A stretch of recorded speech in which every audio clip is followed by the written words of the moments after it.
Hi everyone, so today we're going to talk about flying geese, and in the Daylesford quilt that we're doing in the quilt along or sew along, I prefer to do my flying geese oversized so that I can trim them down using my handy block lock flying geese ruler. So I've actually got a PDF that has some sizes for what your finished size is, your trimmed size of your flying geese, and then what you have to cut to make 4 at a time, oversized, so you can then trim them down. And I have just found that this is what makes my flying geese now perfect, and it's taken me a long time to get to that point. So for the flying geese that we're going to do today, I need 2 5.5 inch squares and 8 3 1/8 inch squares. So that's 3 1/8, and that's 5.5. And what we're going to do is put right sides together, 2 of these in one corner. I then come and grab my little ruler that's a 1/2 inch in width, and there's a little fine line etched in the middle, so I can line that up with the 2 corners. So that center line is lined up with the 2 corners. I then get my air erasable sew line pen, mark my 2 lines, and then head to the sewing machine and sew exactly on those 2 lines. So I've sewed on my lines that I had done either side of the center point, and I'm then going to cut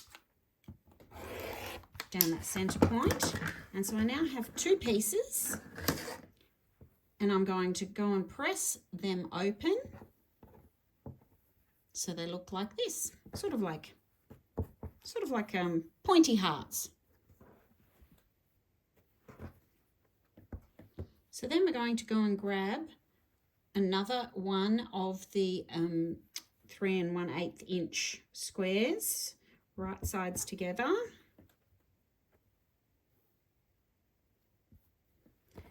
And I again use my ruler. I just find that my ruler's quick, easy, and makes me more accurate. I'm going to do those lines.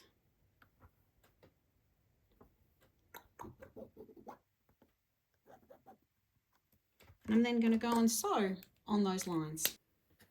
And now that I've sewn on those 2 lines on both of the pieces, I'm going to cut down the center of those 2 lines.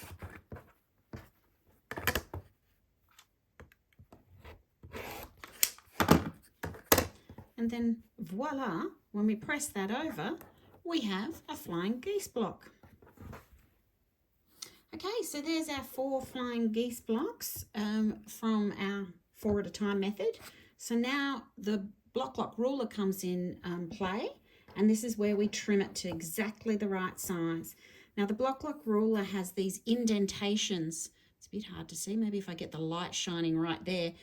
That matte bit is actually an indentation that fits into where you've pressed your seams, because when we're pressing our flying geese, we press out towards the corner, so the seam sits just nicely in that indent, and we can come along trimming across the top. So that's now going to make sure that's an exact 1/4 inch seam allowance, so you won't ever lose your points. And I'm just going to trim the other 2 sides, and my camera's in the road, so I'll just move that around.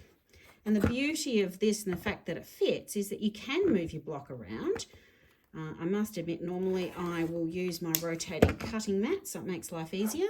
But then we have a perfect 2 inch by 4 inch finish. So it's 2.5 inches by 4.5 uncut without being put into a quilt. But once you put it into the quilt or your block, it becomes 2 inch by 4 inch. And then we just need to trim the rest of those and repeat for the other fabrics.